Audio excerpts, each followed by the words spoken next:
Hello,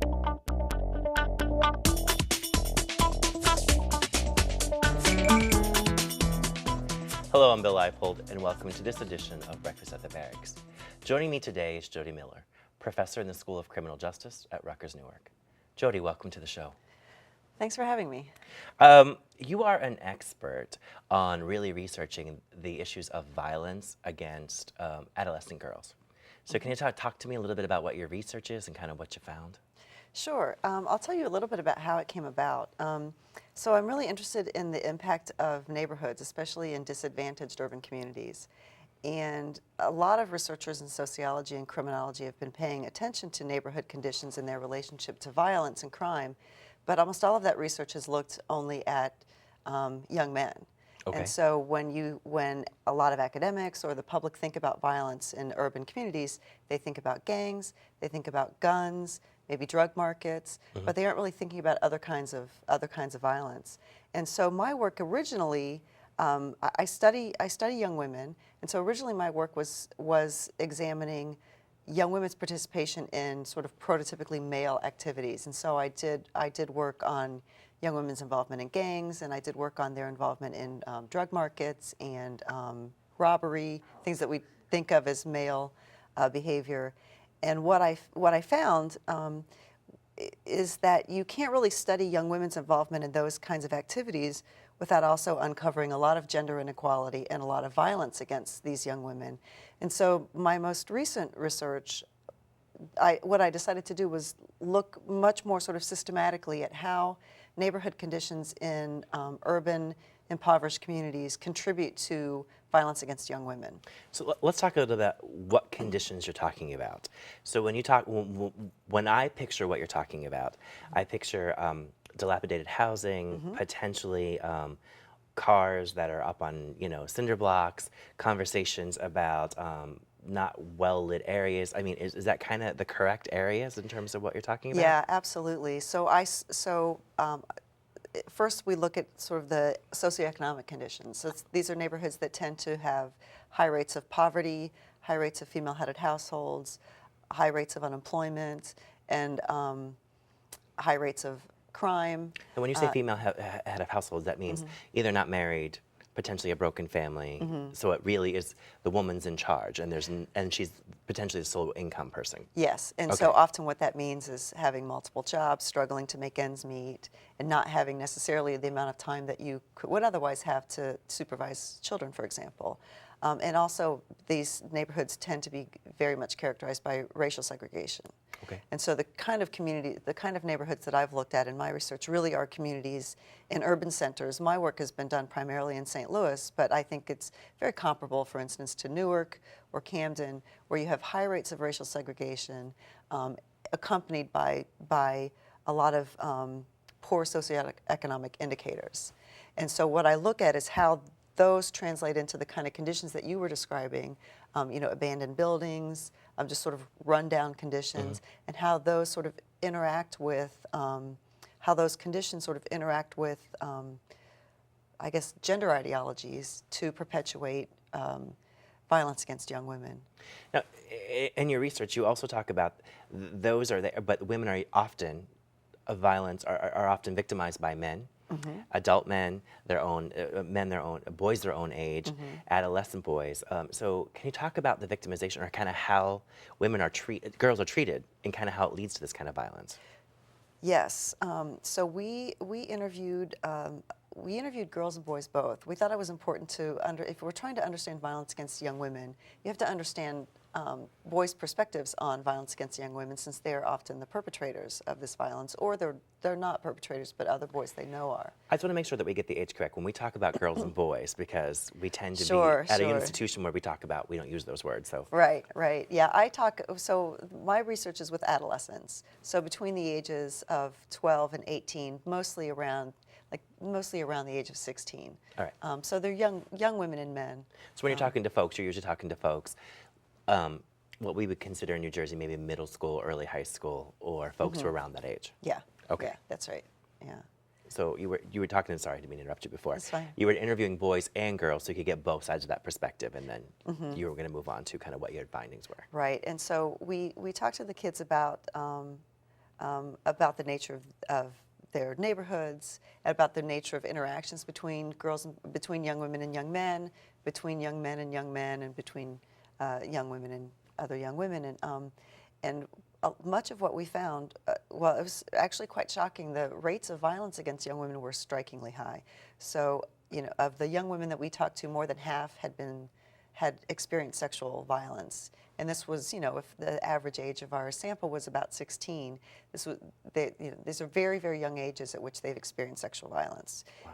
And if you look at the sort of national trends about what we know, that's considerably higher than what you find in the whole population. If you're looking at adults, we don't find a 50% rate of victimization among adults, let alone among 16-year-olds.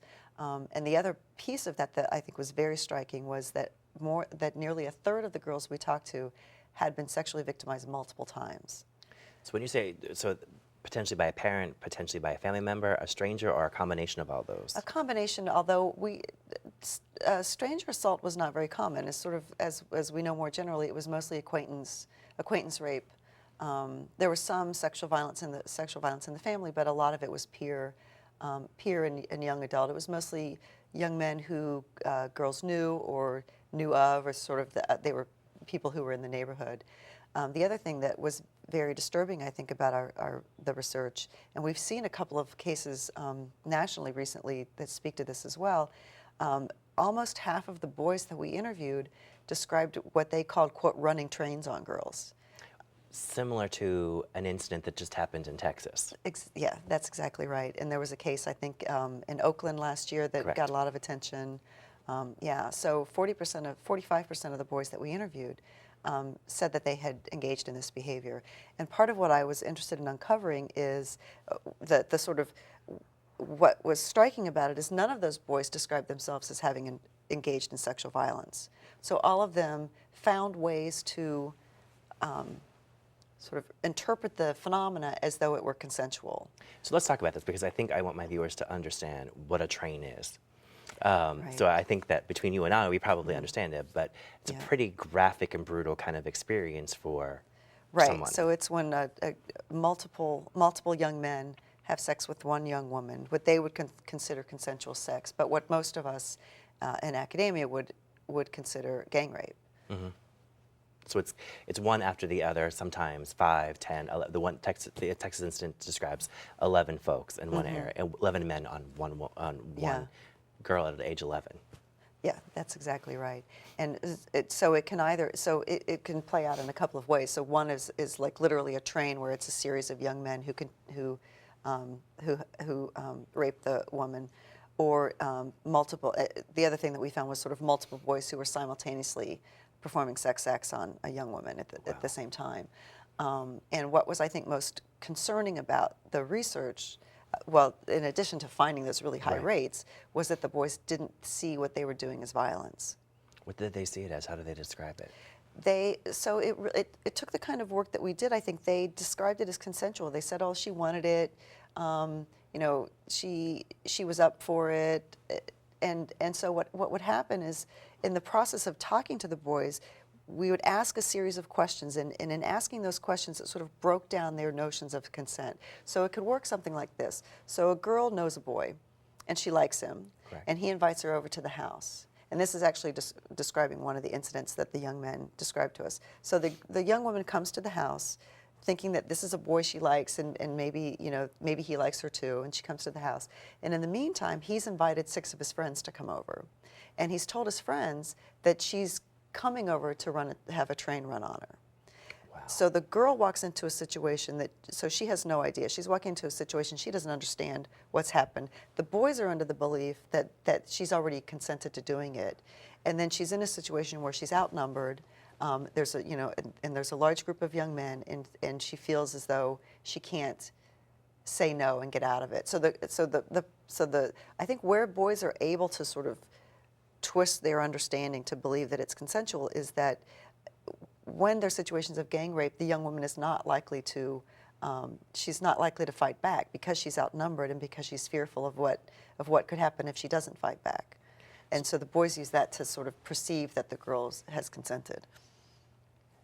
So I think I'm left with I think I'm in awe by just, I'm trying to wrap my head around that whole idea of how men can get there. But I'm also more worried at this particular point about the after effects and the traumatization on the adolescent girl at this particular moment. What were some of the findings that you found around those girls and their ability to maneuver, their ability to kind of go through the neighborhood, and their effects that they talked about? So young women are, I think they were remarkably resilient, the girls that we spoke with, and we talked to them about their strategies for trying to stay safe. And they, they don't have a lot of resources. I think this is a large part of the problem, that they don't have resources that they can turn to. They have, they don't trust the police. The police aren't people that they feel they can turn to for assistance. They don't trust a lot of outside agencies. And so it really comes down to this idea that they have to protect themselves. And so the girls sort of use this motto, protect yourself, respect yourself, because if you don't, boys won't. So they really take it as a personal responsibility to keep themselves safe. So what we found was that post-victimization, what girls did was used either their own victimization or the victimization of someone that, a friend or loved one, was that they used those as sort of learning opportunities, so that they would say, okay, now I won't do this, I won't do that, I won't do this, I won't do that, as a way to sort of insulate themselves from violence. But it was really something that they, this whole notion of protect yourself was about sort of learning to become street smart, learning what kinds of situations would be risky for you. But it was really a very sort of individualized response. They, again, because they didn't have people that they could turn to. They didn't have adults that they could turn to for assistance. I'm going to turn the page a little bit because I want to make sure before we get done with the interview that you have a chance to talk about Sri Lanka. So I think this is a very interesting kind of perspective. So can you talk about your connection to Sri Lanka and kind of the project that you're working on with Sri Lanka? I think that will probably, we have about a minute left. Okay, so. yeah. It's the counterbalance to this very heavy and very difficult criminological work. So this is a project that we started about 6 years ago. It was after the tsunami in Sri Lanka that it began, and it's an educational project. At this point, we've partnered with a primary school on a tea plantation in the central hills of Sri Lanka. We're working with the principal there and some of the community members, and we've done a lot of, I think, really exciting initiatives. We raise money in the U.S., and then we go to Sri Lanka and enact those initiatives. So last year we built a Montessori. We had a young woman from the estate who went to Colombo and was trained as a Montessori teacher. In fact, I was there in December, and we had our first graduation of Montessori students. Yeah, it was really exciting. And we've just built a library and a vocational training center. So it's really about trying to find ways to bring educational opportunities to kids who otherwise don't have them. So if somebody wants to donate, be able to get in touch with you, how do they do that about this area? They should see my website and send me an email, or I can. And your website is? I don't. That's okay. You can send it to us. We'll put it up. Yeah, I don't know. All right. Yeah. So they'll visit the website. We'll put it underneath for you. We'll do all of that so that people can get in contact with you. Okay. All right. Yeah, that sounds I want to great. thank you for being here today. We've run out of time. It's been fascinating. So I look forward to having you back on at some point. Thanks a lot for having me. No problem. We'll be right back. So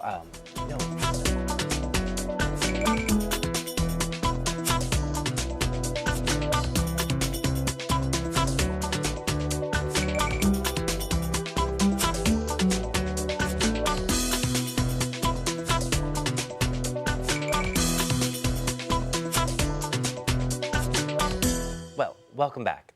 Joining me is Nicole G. Alexandra Floyd, Associate Professor in the Department of Women's and Gender Studies at Rutgers, New Brunswick. Nicole, welcome to the show. Thank you for having me. Your book has received such critical acclaim from both scholars and folks alike in terms of kind of the new stuff that you bring to the issue of gender, race, and politics. The book entitled Gender, Race, and Nationalism on Black Politics is kind of the name of your book. So why don't you talk to me a little bit about what the book is about and kind of, for our viewers, provide a working definition of Black nationalism. Okay. Well, first of all, nationalism in general is seen as what Benedict Anderson famously called imagined communities, right? So that people imagine themselves as being part of a collectivity that shares a kind of common history and also kind of common political interests. There's political nationalism, economic nationalism, cultural nationalism, religious nationalism. I focus on cultural nationalism. Okay. And so we could think about that in terms of a working definition as this idea that blacks have a kind of unique aesthetic, political ethos that, and history that joins them together, owing either from their folk culture or African heritage and their experiences in the United States. And so specifically in this book, you're looking at really the culture around the Black perspective in the Black community. Gender and politics all kind of pushed together. Right. Well, in the book, basically, it deals with backlash, and more specifically about a backlash against the social movements of the mid-20th century, and how that backlash has taken shape around discussions about the family and Black family breakdown. So I look at a range of things, nationalists like Louis Farrakhan, the Nation of Islam, Kamal Kareem, political commentators like Jawanza Kunjufu, and try to understand their vision of what is happening with Black America. And in a nutshell, right, they see particularly racism as something that impacts the Black male, right? So when they think about that imagined community, yes, right? I'm looking at your stranger. Yes. Okay. You know, for example, Louis Farrakhan, this is pretty much a Right. quote. He says that, you know, when white people conquered, quote unquote, Black people, they essentially conquered the Black male. And so I have been really fascinated by how politics and how Black nationalists in particular shape our understanding of Black life, Black society around Black male endangerment.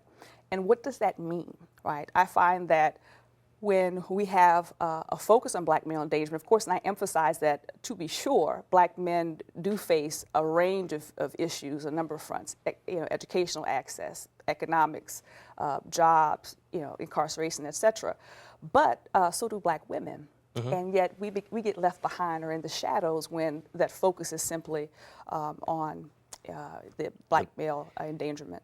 What are some of the Black women, what are Black women facing? What are they coming up against? And how do they really have the conversation in ways that isn't being had or haven't been heard?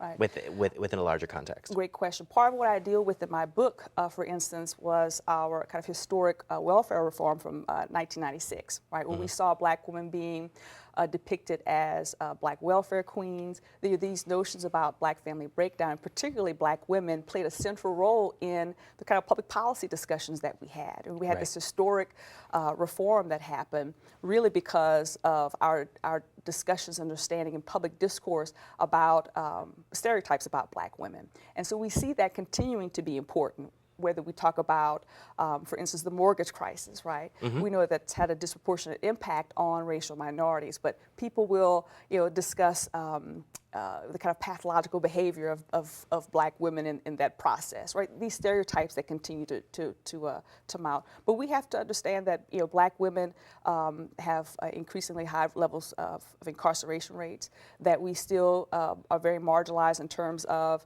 our access to jobs and economics.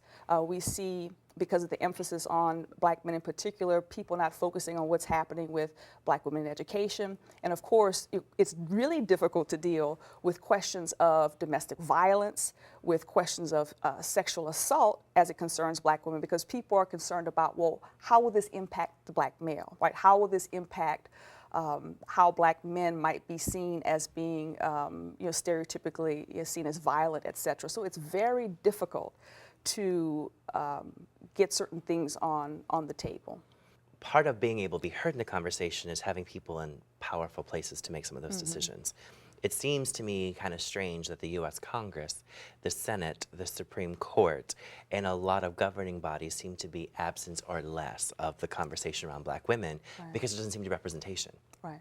Well, it's a critical issue. I mean, there's, relatively speaking, more representation, but it's definitely underrepresented in lots so many ways. Absolutely. And so when you have those different individuals at the table, they're bringing different issues to bear. And so we've had significant progress in many ways, but part of what I try to examine in my work is just that very issue. I mean, how do we make a difference between formal equality on the one hand, or issues of representation, and substantive equality? So we can't actually get to the kind of public policy changes that we might want to see until we have a kind of broader discussion about how do we get more Black women and other people elected right, to particular positions and also to influence the public policy process.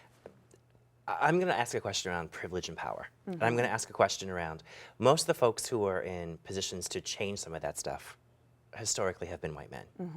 And so it seems kind of strange to me that, or an observation that I've continually made is that white men have a hard time listening to black women. It's either uncomfortable, they're not sure what the conversation's about, or their own guilt kind of erodes their ability to listen. Oh, absolutely. Well, power concedes nothing without a demand, right? But I mean, to your point, people, particularly when white women or racial minorities enter into spaces where they're typically not present, whether it be Secretary of State, former Secretary of State Condoleezza Rice, or just a lot of different figures, people don't respond to them well. I mean, they become unsettled, and as one person put it, they're called bodies out of place, right, or space invaders. So white males can definitely be quite territorial about their space, right, whether it be legislatures or particular boardrooms and corporations. And so the entrance of those bodies out of place really causes serious disturbances. And you see that coming out in terms of the conversations, the way that people will respond or not respond. So that is a critical issue. But part of what has been critical for black politics basically is informal politics as well, right? Social movement activity, advocacy. The reason that I and other black feminists focus in on trying to change public conversation around issues concerning sexism in black communities is because, we need that kind of support, or we need that kind of informal politics, we need advocacy, we need re-energized social movement activity to actually make those kinds of changes. But it's a difficult process. I mean, that's part of why I teach, right? So that you can have that consciousness raising and exposure to a broad population. You brought up Condoleezza Rice. You write about Condoleezza Rice in one of your journal articles, and you talked about Condoleezza Rice and how some people might see her as a person in a space that doesn't fit. Right.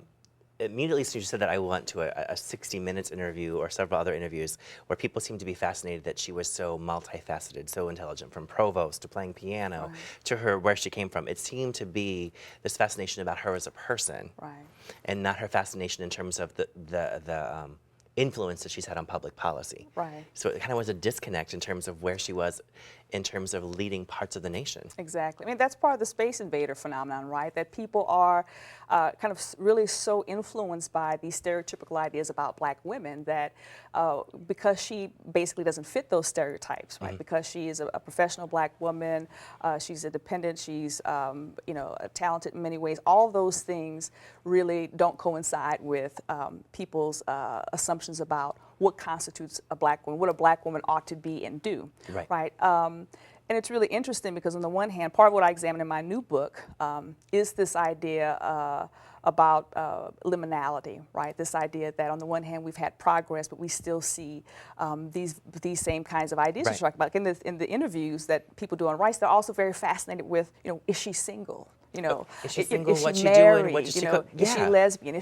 People really are unsettled by women who are not, in general, who are not defined by male presence in their lives. Correct. Right, which is why people try to kind of situate her as part of the Bush family, or say that she was having affairs or relationships with different political figures in different places. So it's again our anxiety about women in particular positions, and particularly black women, occupying positions of authority. We can also translate that, and while Condoleezza held a political position, I think the other thing I think of in my head is Oprah.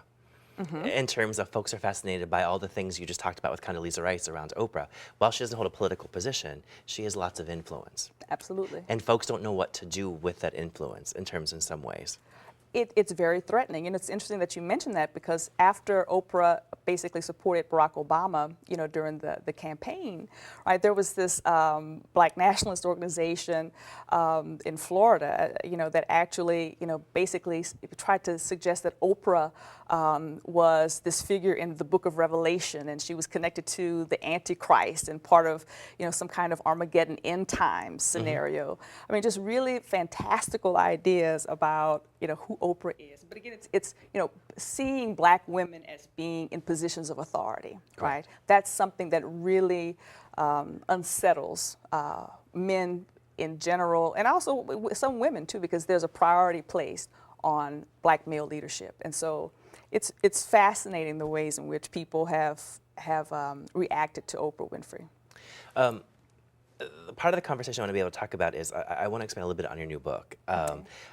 So in your new book, you're looking at post-feminism, post-perspectives. What are you really, like, give me some examples of what you're looking at in terms of political leaders or looking at some of the areas besides Condoleezza, who kind of are in their space invaders. I do have a chapter on her. I also look at, of course, President Barack Obama. I'm also interested in popular culture, right? Okay, So I'm working on a chapter now that actually looks at Tyler Perry's movies and his Medea figure, and just trying to think through, well what's happening with the image of Medea? Why are people interested or attracted to these particular storylines? What's fascinating is that Perry focuses on the family, right? These melodramatic ideas about, you know, right and wrong, and these characters that are either victors or villains. But it's really, you know, again, really centering our attention on what's the problem with black people being basically, you know, instability more in terms of morality, breakdown of the family. There's no really discussion or critique of racism, of class oppression. So, and also the images of black women in these, you know, these things. I actually sat in a group of black women and watched one of Perry's movies where a black woman was struck at the end, and people were really applauding. And I really want to understand the ways in which these cultural images shape our ideas and ultimately influence our politics in different ways. Well, we want to give our viewers the ability to get a look at the book cover of this book. It's called Gender, Race, and Nationalism in Contemporary Black Politics. Author is Nicole Alexander Floyd. She's talked about her new book. It's coming out soon. You can buy all the books on Amazon. If you have any questions for Nicole, you can also visit her website at NicoleAlexanderFloyd.com, correct? Absolutely. So I want to thank you for being on the show today. It was great to have you here. Thank you. It's been a pleasure. I hope we can have you back again. So, Absolutely. That's all the time we have for this edition of Breakfast at the Barracks. For more information about any of the subjects we've discussed here today, please visit our website at Rutgers.tv. For all of us at the Rutgers Division of Continuing Studies, I'm Bill Leipold, and thank you for watching.